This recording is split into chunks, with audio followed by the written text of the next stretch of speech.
hidup hemat dan efisien.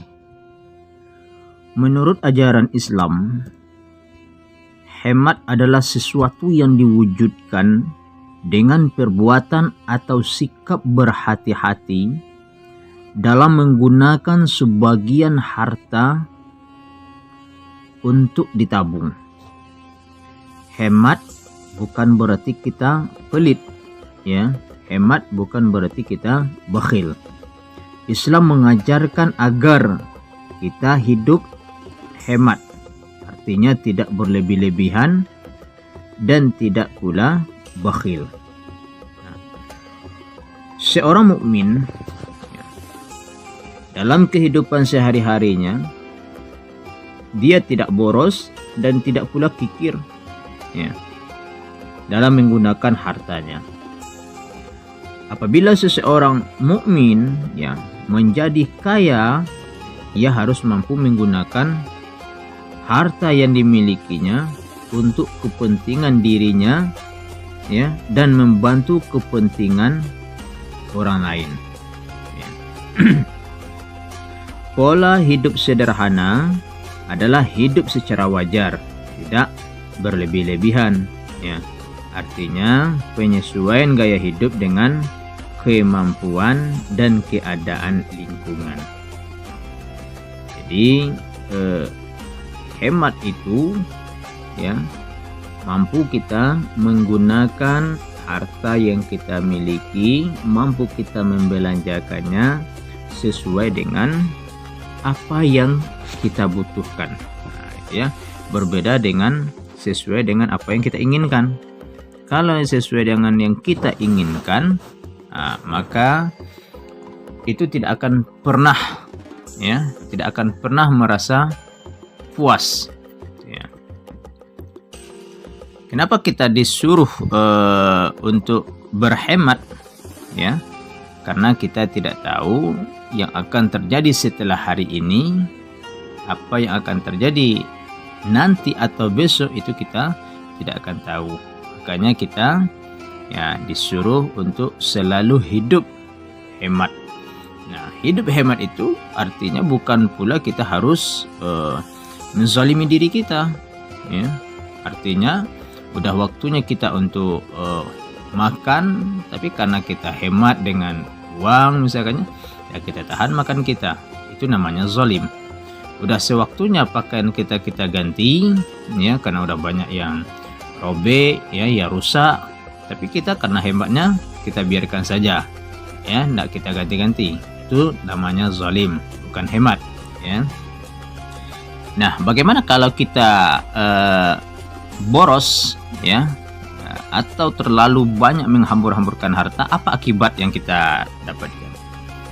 Ya, apabila dalam kehidupan ini, ya, kita tidak bisa menerapkan pola hidup hemat, ya, karena nggak bisa mengendalikan diri dalam mengeluarkan, dalam membelanjakan harta, ya, maka akan mendatangkan kesulitan dalam kehidupan kita, ya.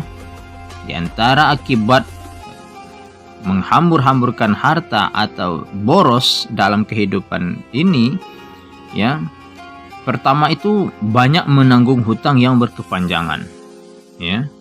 Orang yang tidak bisa dia hidup hemat, yang selalu boros dalam kehidupannya, ya, yang selalu belanja untuk memenuhi keinginannya, ya, biasanya dia banyak hutang sama teman, ya, hutang sama tetangga, ya, hutang sama orang lain, ya, dia akan banyak menanggung hutang berkepanjangan. Yang kedua, akibat dari boros itu ekonomi, ya, rusak atau kacau. Nah, jadi pendapatan dia itu akan rusak, ya. Yang ketiga itu hidup penuh dengan penderitaan, ya. Nah, ketika melihat tetangganya, ya, udah pakai sepeda motor yang baru, dia pengen pula minjam sana minjam sini, kadang nggak ada yang minjam, ambil hak orang lain dengan cara mencuri, gitu, ya. Nah, yang penting yang diinginkan tercapai. Nah, kemudian akibat daripada boros itu adalah akan membawa kepada kemusnahan harta yang dimilikinya. Nah, banyak kita perhatikan dan banyak kita lihat orang-orang yang pola hidupnya itu boros, ya, rakus, gitu, sehingga hilang harga dirinya, ya, hilang jati dirinya, bahkan harta yang dimilikinya, ya, itu musnah. Kadang ada yang terbakar, ya, ditelan sama banjir, ya, longsor dan lain sebagainya. Itu adalah akibat dari hidup yang terlalu berlebihan atau boros.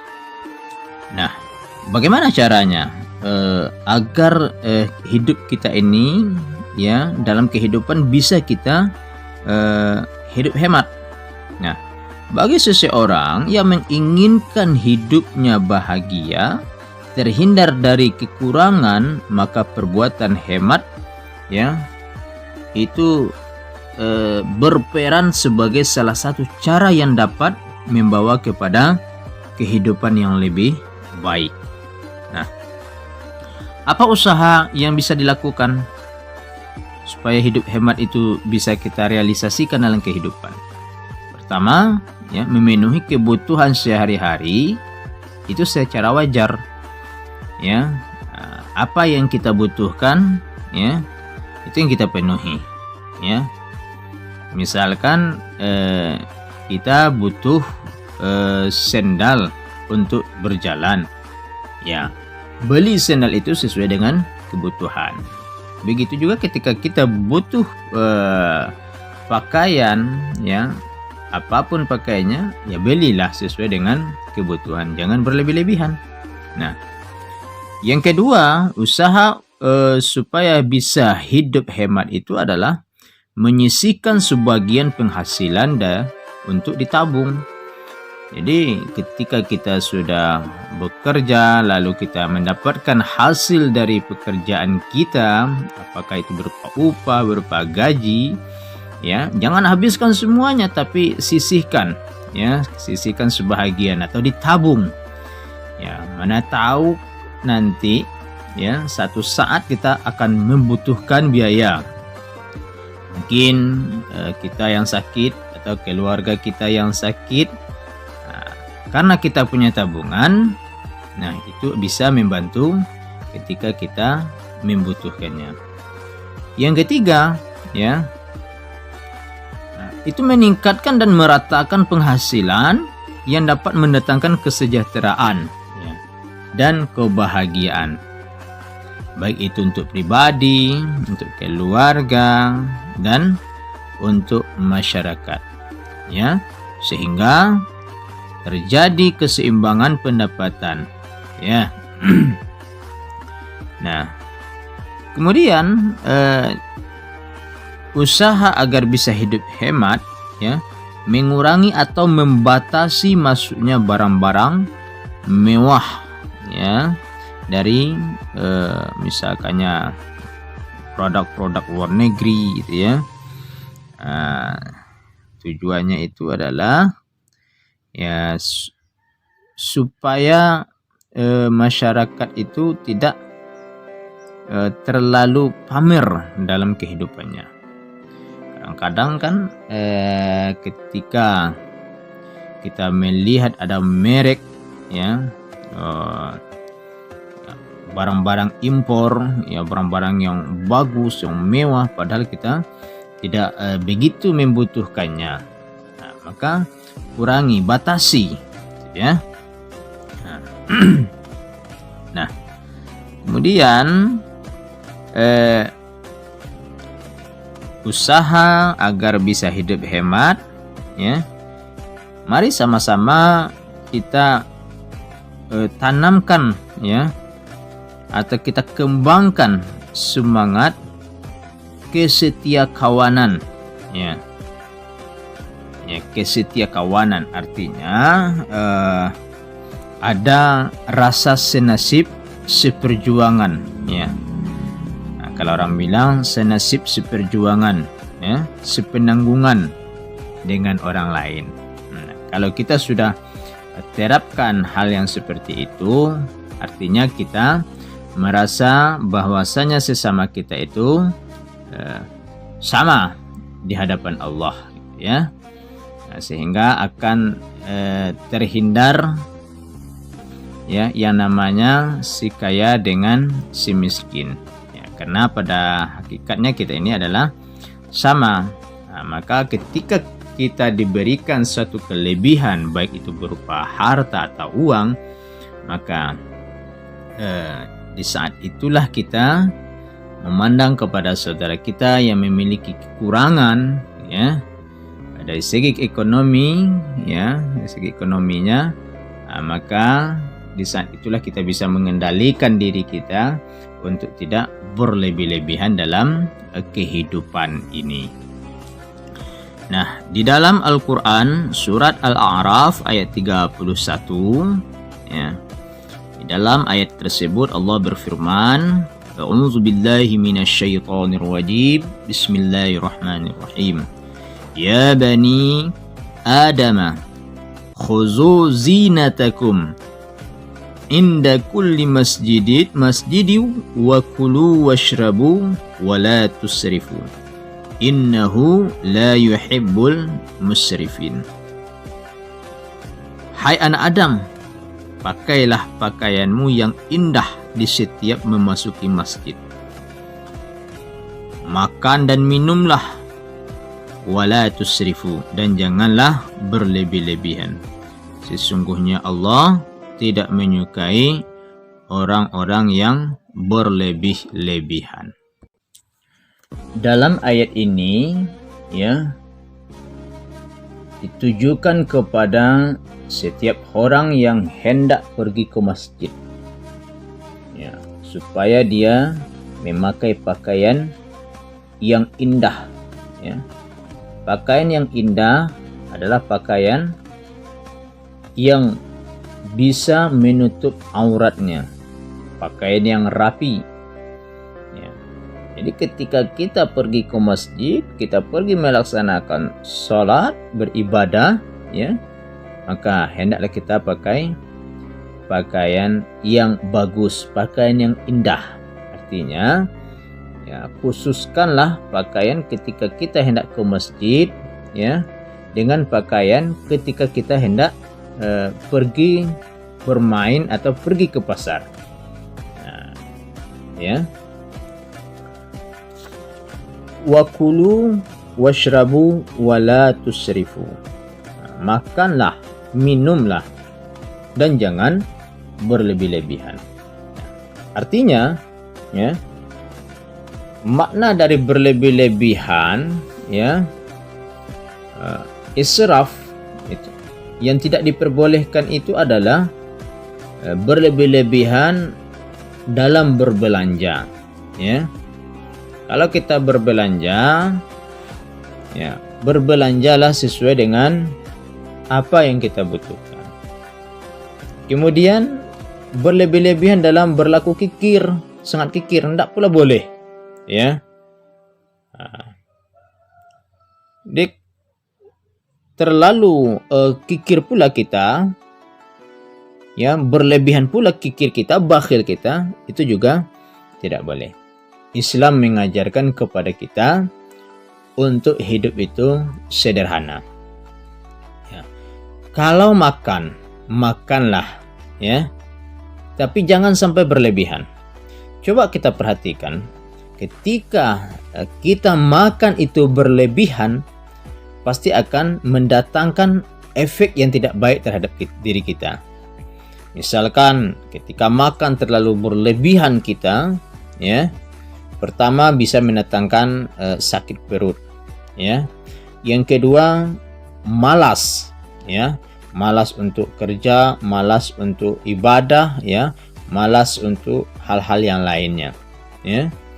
Nah, kemudian akibat dari berlebih-lebihan, baik itu makan ataupun minum, ya, itu membuat hilangnya semangat kita untuk beramal dan bekerja.